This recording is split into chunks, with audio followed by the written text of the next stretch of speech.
Well, of course, I'm not in favor of making software open. I speak of free software because it's freedom respecting. Sure. There are other people who are, basically the people who like this software, but they don't want to talk about freedom. They coined another term, which is, quote, open source, unquote, which is a way they can promote their views where they don't want to talk about that issue. So it's all a semantical fight. Well, thank you for educating me. Explain it. Back to the point that you raised, yes, we can choose by what we do whether to use these massive corporate, invite everybody to put their data into these mega servers, or we can choose otherwise. But we have to organize politically, too. We can't expect individual choice and market mechanisms to always protect our freedom. We have to organize to protect our freedom. We have to do it intentionally. All right, stay there, sir. Amazing information. Can't wait to get into some other topics with you and talk about the organization as well. MySolarBackup.com. A lot of things can cut off your electrical power. Hurricanes, snow, ice storms, global warming, gremlins can chew off your electrical wires. A lot of things can happen.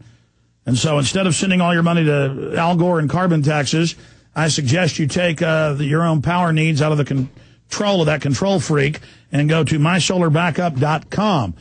The degenerate control freak, blood-sucking parasites of government and the New World Order don't own the sun yet, folks, so make your move now. MySolarBackup.com, the great power source, 800 watts of power on demand. The solar panel, the system, the charger, the batteries, all of it. Great little system. Get a bunch of these, run your whole house. MySolarBackup.com, 877-327-0365, 877-327-0365. Don't call my name. Richard Stallman's our guest, internet icon. Sir, is it better to just have folks go to GNU.org, the foundation there?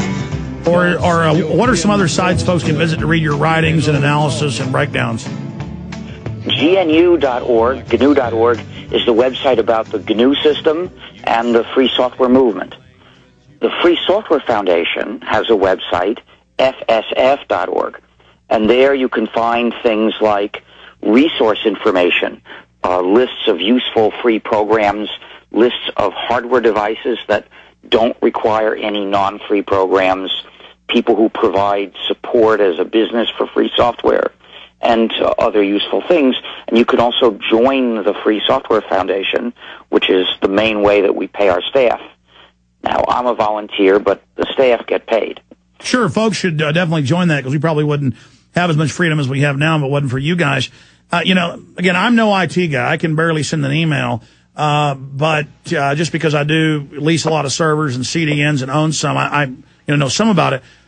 And always talking to IT people, they talk about how the free software that you're discussing, and then they semantically call it open source to try to, take away the branding and semantically control it, is a lot harder to break into, a lot harder for people to control. It works a lot better because Microsoft and everybody else, they want everything set up so they can backdoor it, they can control it. That also leaves the doors open to other bad guys, doesn't it? Well, sometimes it does and sometimes it doesn't. But because I won't claim that every non-free program is badly written. Those people are not all stupid. Some of them are very capable. It's just that they don't respect your freedom. So it's true, however, quite often they have very bad security even against third parties. For instance, with cell phones, there are viruses that can get into cell phones. So they can then invoke the cell phone's ability to turn on as a listening device without ringing, without showing any sign that it's making a call. It's still listening to the sound that comes in to the microphone, like whatever conversation you're having with people, and sending that to whoever. But you may be safer if you use a cell phone that's all free software. And there are some. There is the Open Moco phone. I don't know how well that's working yet. And I think if you get the professional version of the Google phone, then that's really free software. Although I'm not sure all of it is free software. Amazing. Long segment coming up. This one's short, but another question.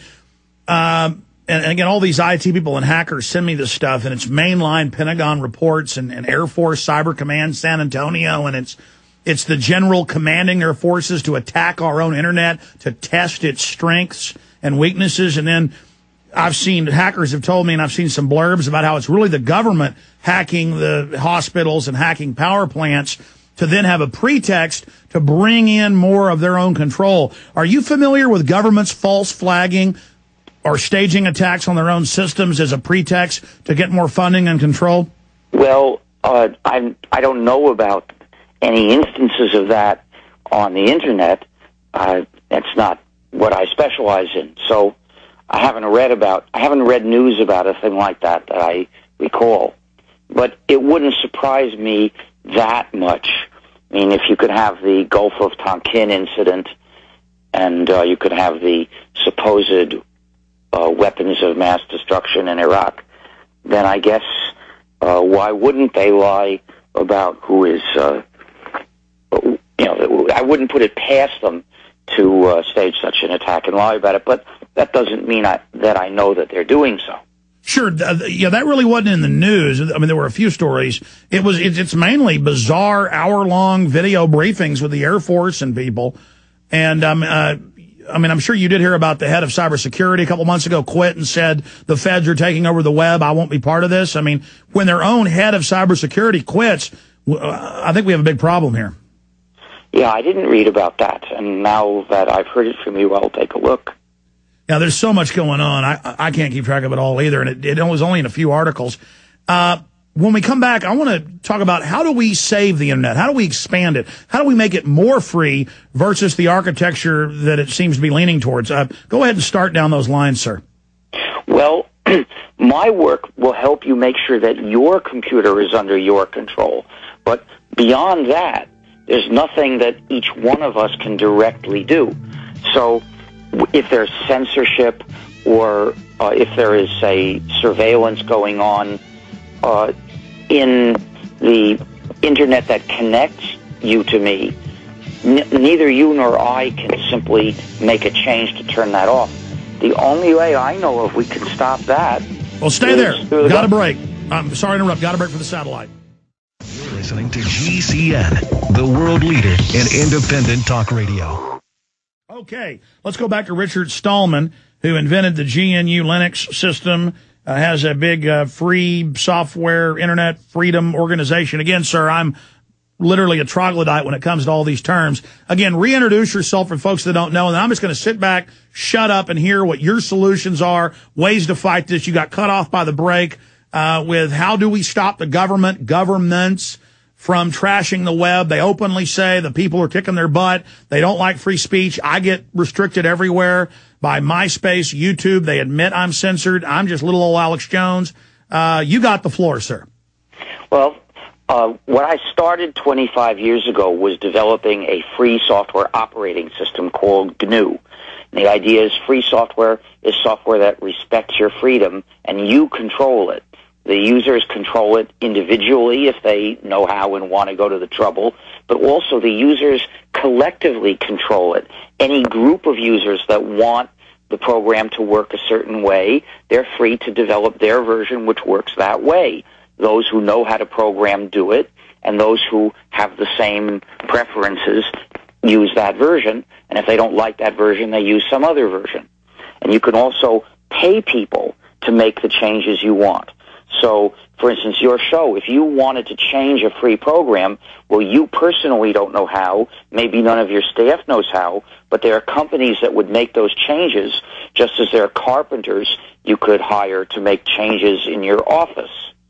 And they'll just do the work the way you want it done. And if you want to change it again some other day, you can hire somebody else, because nobody has a monopoly. It's a free market, this business of support for free software. And does that allow a kind of evolution? It seems like where the non-free softwares are stagnant, except for minor changes, this accelerates development, doesn't it? Well, it may or may not. I won't claim that all non-free programs are stagnant. That depends how much work the developer is putting in. But regardless of whether it makes fast progress or slow progress, it makes progress in the direction that the developer wants.